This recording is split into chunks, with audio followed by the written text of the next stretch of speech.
मुख्यमंत्री एकनाथ शिंदे आज कोल्हापूरच्या दौऱ्यावर आहेत। कोल्हापूर आणि हातकणंगले या दोन्ही मतदारसंघातील महायुतीचे उमेदवार आज अर्ज दाखल करणार आहेत। यावेळी हातकणंगलेतून धैर्यशील माने आणि कोल्हापुरातून मंडलिक दोघेही उमेदवार शक्ती प्रदर्शन करतील।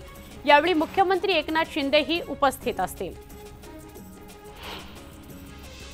लोकसभा निवडणुकीचं मतदान 4 दिवसांवर असताना रामटेकमध्ये काँग्रेसला मोठा धक्का बसलाय। रामटेकमधील काँग्रेस नेते गज्जू यादव यांनी काँग्रेसची साथ सोडली असून ते लवकरच भाजपमध्ये प्रवेश करणार आहेत अशी माहिती समोर येते। मनसे अध्यक्ष राज ठाकरे यांनी मनसेच्या सगळ्या पदाधिकाऱ्यांची शिवतीर्थावर बैठक बोलावली। या बैठकीत समन्वयक समितीची घोषणा होण्याची शक्यता वर्तवण्यात येते। मनसे महायुतीच्या उमेदवारांचा प्रचार करणार असल्याने ही महत्त्वाची बैठक आहे। केंद्रीय मंत्री नारायण राणेंनी मंत्री दीपक केसरकरांची भेट घेतली। जनतेचं हित डोळ्यासमोर ठेवूनच आपण राजकारण करायचं असतं, त्याच उद्देशाने आम्ही एकत्र आलो असल्याचं दीपक केसरकर म्हणाले। मवियाचे सातारा लोकसभेचे उमेदवार शशिकांत शिंदे आज उमेदवारी अर्ज भरणार आहेत। यावेळी शरद पवारांच्या उपस्थितीत मोठ्या प्रमाणात शक्ती प्रदर्शन ते करणार आहेत। दरम्यान साताऱ्यामध्ये शरद पवारांची तोफ कुणावर धडाडणार याकडे सगळ्यांचं लक्ष आहे। आमदार शहाजी बापू पाटील आणि उत्तमराव जानकर देवेंद्र फडणवीसांच्या भेटीकरता मुंबईकडे रवाना झाले। माढा लोकसभा मतदारसंघाकरता उत्तमराव जानकर यांना उमेदवारी द्यावी, त्यांच्यावर अन्याय होऊ नये अशी मागणी फडणवीसांकडे करणार आहे असं शहाजी बापू म्हणाले।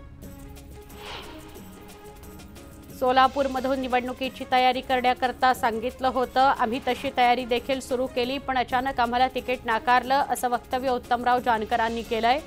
तर देवेंद्र फडणवीसांशी बोलल्यानंतर आम्ही कार्यकर्त्यांशी बोलू आणि मग पुढचा निर्णय घेऊ असं उत्तमराव जानकर म्हणाले। कल्याणच्या वालधुनी नदीच्या पुलावर खासगी बसेसचं अनधिकृतपणे पार्किंग केलं जात आहे, त्यामुळे वाहतुकीला अडथळा येतोय, अपघात देखील होत आहेत। तरी देखील वाहतूक पोलिसांकडून कारवाई का केली जात नाही असा सवाल नागरिकांनी केलाय। अंबरनाथमधून जाणाऱ्या महामार्गालगत असलेल्या ट्रान्सफॉर्मरला संरक्षक जाळ्या नाहीत, त्यामुळे या ठिकाणी जीवघेणा अपघात होण्याची शक्यता आहे। त्यामुळे महावितरणने लवकरात लवकर ट्रान्सफॉर्मरला सुरक्षित जाळ्या लावाव्यात अशी मागणी नागरिकांनी केली आहे। घाटकोपरमधील भूस्खलनाच्या घटनेनंतर मुंबईतील डोंगर उतारावरील झोपडपट्ट्यांचा प्रश्न ऐरणीवर आलाय। असल्फा विलेज, अँटॉप हिल, चेंबूर, भांडूप कुर्ल्यातील डोंगरावर हजारो झोपड्या आहेत, मात्र पालिका ठोस उपाययोजना करत नसल्याने नागरिकांना जीव मुठीत घेऊन राहावं लागतंय। मुंबईतील ग्रँड रोड आणि चर्नी रोड स्थानक परिसरातील धोकादायक इमारतींच्या मालकांना नोटिसा बजावण्यात येणार आहेत। या इमारतींवर योग्य ती कारवाई करण्याच्या सूचना उपायुक्त संगीता हसनाळे यांनी दिल्या आहेत। अंधेरी पूर्व आणि पश्चिमेला जोडणारा गोखले पूल आणि बर्फीवाला पूल यांच्यातील असमान उंचीमुळे अवघड बनलेल्या पूल जोडणीच्या कामाला अखेर सुरुवात करण्यात आली। IITनं सादर केलेल्या अहवालानंतर पालिकेनं पूल जोडणीचं काम हाती घेतलंय। पालिकेकडून 3 महिन्यांमध्ये हे काम पूर्ण होईल असं सांगण्यात येत आहे। केंद्रीय माध्यमिक शिक्षण मंडळाकडून 12वीच्या विद्यार्थ्यांना भाषा विषय सोपा आणि कठीण अशा 2 स्तरावर उपलब्ध करून देण्याबाबत विचार सुरू आहे। राष्ट्रीय शैक्षणिक धोरणानुसार हे बदल करण्यात येत आहेत। त्यानुसार बेसिक आणि स्टँडर्ड या 2 स्तरावर भाषा शिकण्याची संधी दिली जाणार आहे। विस्तारा कंपनीच्या वैमानिकांच्या सुट्यांचा परिणाम विस्तारा कंपनीच्या विमान फेऱ्या कमी होण्यात झाल्यानंतर आता ऐन उन्हाळी सुट्यांच्या हंगामामध्ये देशांतर्गत विमान प्रवासाच्या किमती 20 ते 25% महागल्याचं दिसून आलं। विमान तिकिटातील वाढ ही मुंबई ते दिल्ली, बंगळुरू, श्रीनगर या मार्गांवर नोंदली गेली आहे। देशात डाळी आणि कडधान्यांचं उत्पादन कमी झालं असून आयातही मंदावली आहे, त्यामुळे बाजारभाव वाढवण्यास सुरुवात झाली आहे। 3 महिन्यांमध्ये प्रत्येक वस्तूचे दर 3 ते 7% वाढले, तर घाऊक बाजारामध्ये मसूर डाळीनंही 100 ओलांडली आहे। उन्हाळ्यामध्ये रेल्वे प्रवाशांना प्रत्येक स्थानकावर शुद्ध आणि थंड पिण्याचं पाणी उपलब्ध करून देण्याकरता मध्य रेल्वे प्रशासनानं उपाययोजना केल्या आहेत. ज्या परिसरात तीव्र पाणी टंचाई आहे अशा ठिकाणच्या रेल्वे स्थानकांवर पाण्याचे टँकर्स लावण्यात येणार आहेत. त्यात 434 स्थानकांवर 8093 नळ आणि 498 वॉटर कूलर लावण्यात येणार आहेत. देशातील 8 प्रमुख शहरांमध्ये 2024च्या जानेवारी ते मार्च तिमाहीमध्ये घरांच्या विक्रीत घट झाली आहे. 45 लाख रुपयांपेक्षा कमी किमतीच्या घरांच्या विक्रीमध्ये 22% घट झाल्याचं बघायला मिळत आहे. घरांची विक्री करणाऱ्यांच्या अहवालातून ही माहिती समोर आली आहे. महाराष्ट्रासह देशातील 11 राज्यांमध्ये उन्हाचा पारा वाढणार असल्याचा इशारा हवामान खात्यानं दिलाय. त्यामुळे नागरिकांना तातडीनं उपचार मिळावेत याकरता आपला दवाखानाही महापालिकेनं सज्ज ठेवलाय. 250 पैकी 103 आपला दवाखान्यांमध्ये कूलरची व्यवस्था उपलब्ध करून दिली आहे. यंदाचा मार्च महिना 175 वर्षाच्या हवामानाच्या इतिहासातील सर्वाधिक उष्ण मार्च ठरला आहे. जगभरात मार्च महिन्यामध्ये जमीन आणि समुद्रावरील तापमान सरासरीपेक्षा 1.35 अंश सेल्सिअसनं जास्त नोंदवलं गेलंय. यंदा मार्चमध्ये दक्षिण भारतातील तापमान सरासरीपेक्षा जास्त होतं. त्या तुलनेत उत्तर भारतातील तापमान सरासरीपेक्षा कमी राहिलं. College of physician and surgeon म्हणजेच CPSच्या 10 अभ्यासक्रमांना मार्चमध्ये मान्यता मिळाली आहे. मात्र मान्यतेनंतरही प्रवेश प्रक्रिया अद्याप सुरू करण्यात आली नाही. त्यामुळे गतवर्षीच्या 500 जागांसाठी निवड झालेले विद्यार्थी अद्यापही प्रवेशाच्या प्रतीक्षेत आहेत. उन्हाचा कडाका वाढून पुणे शहर आणि परिसराचं कमाल तापमान 40 अंशांच्या पुढे गेलंय.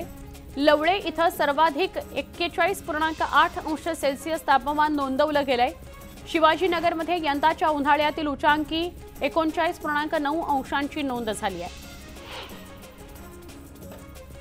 पुण्यामध्ये मागणीच्या तुलनेमध्ये फळभाज्यांची आवक चांगली होत असल्यानं बहुतांश फळभाज्यांचे दर स्थिर आहेत.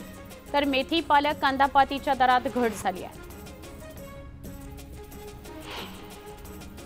मुंबईतील कोस्टल रोडवरून थेट वरळी सी लिंकवर प्रवास करता यावा याकरता प्रकल्पाचं काम वेगानं सुरू आहे. वरळी सी लिंकला जोडण्याकरता देशातील सर्वात मोठा आणि 30 बोईंग जेट वजना इतका 2000 टनांचा बोआर गर्डर 2 दिवसात बसवण्यात येणार आहे.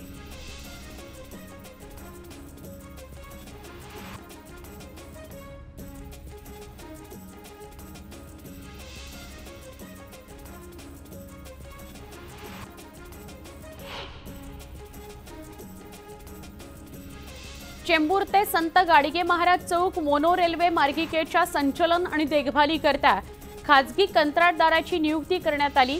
MMRDAनं त्याकरता निविदा मागितल्या असून 15 वर्षांकरता या कंत्राटदारांची नियुक्ती केली जाणार आहे. मुंबई महानगरपालिकेच्या सगळ्या विभागांमध्ये विविध ठिकाणी सखोल स्वच्छता मोहीम राबवण्यात आली. या अंतर्गत एकाच दिवसात तब्बल 124 टन राडारोडा 67 टन कचरा गोळा करण्यात आला. तसंच 590 किलोमीटर लांबीचे रस्ते पाण्यानं धुवून स्वच्छ करण्यात आले. भुसावळ शहरातील पाणीपुरवठा योजनेवरील रॉ वॉटर आणि प्युअर वॉटर केंद्रावर गेल्या 3 दिवसांपासून लपंडाव सुरू होता. त्यामुळे पाणीपुरवठा होत नसल्यानं अनेक भागात पाणी टंचाईची समस्या निर्माण झाली आहे. दरम्यान हतनूर धरणातून शहरासाठी आवर्तन सोडण्यात आलंय. छत्रपती संभाजीनगरच्या सोयगाव तालुक्यामध्ये पाणी प्रश्न दिवसेंदिवस गंभीर होत चाललाय. 1.5 ते 2 किलोमीटर पायपीट करून 150 फूट खोल दरीत उतरून पाणी काढण्याची वेळ इथल्या महिलांवर आली आहे. हंडाभर पाण्याकरता महिलांना जीव मुठीत घेऊन पाण्याकरता भटकंती करावी लागते. मराठवाड्यासह छत्रपती संभाजीनगर जिल्ह्यात उन्हाचा तडाखा वाढला असून पाणी टंचाई निर्माण झाली आहे. त्यामुळे शहरात दर दिवसाला 98 टँकरच्या 420 फेऱ्या सुरू असून 7,500 कुटुंबांना टँकरद्वारे पाणी पुरवठा केला जातोय.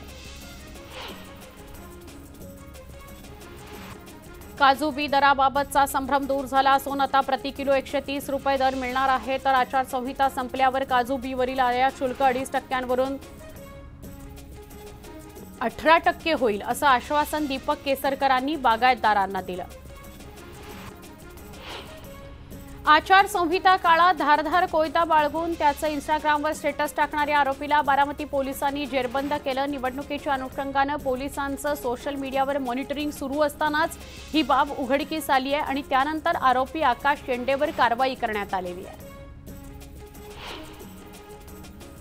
बुलडाण्यातील पळसखेड इथल्या घरात 6 फूट लांब असलेला विषारी नाग फणा काढून बसलेला आढळला। यावेळी घरातील सदस्यांनी सर्पमित्राच्या मदतीनं नागाला पकडून नैसर्गिक अधिवासात सोडलं। एकविरा देवीचा भाऊ म्हणजेच काळ भैरवनाथ यांच्या पालखी सोहळ्याला आजपासून सुरुवात झाली आहे। यावेळी तळ कोकणातून शेकडो पालख्या पायी आई एकविरेच्या दर्शनाला आल्यात। यावेळी दोन्ही भावंडांची कार्ला गडावर भेट झाली। या यात्रोत्सवासाठी हजारोंच्या संख्येनं आगरी कोळी बांधव दर्शनाकरता उपस्थित होते। कार्ला गडावर आज चैत्र यात्रेनिमित्त एकविरा देवीच्या मंदिराला आकर्षक फुलांची सजावट करण्यात आली। यात हजारो रंगीबेरंगी फुलांचा वापर करण्यात आला। आकर्षक सजावटीमुळे मंदिराचं रूपडं पालटलं।